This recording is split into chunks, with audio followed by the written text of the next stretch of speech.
Financial modeling for existing deals is one thing, but when it comes to development, there's a whole host of factors that make underwriting the deal so much more complicated. Besides the basic economics that you have by standard deals, there are so many other financial factors that you have to take into account.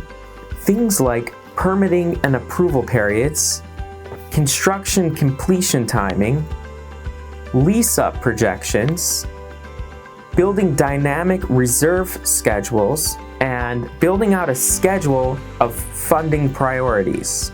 Development deals can be more lucrative, but of course they come with higher risks than traditional deals.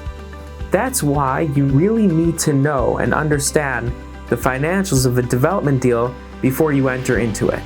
Our Advanced Excel Modeling for Development program will teach you everything that you need to know on how to create comprehensive models for development deals. But be warned, this program is not for beginners. You must be familiar with using Excel formulas and already have a solid background in real estate finance before taking this course.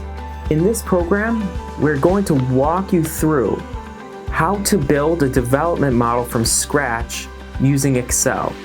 If you really want to get into the intricate details of a development model, this is the program for you.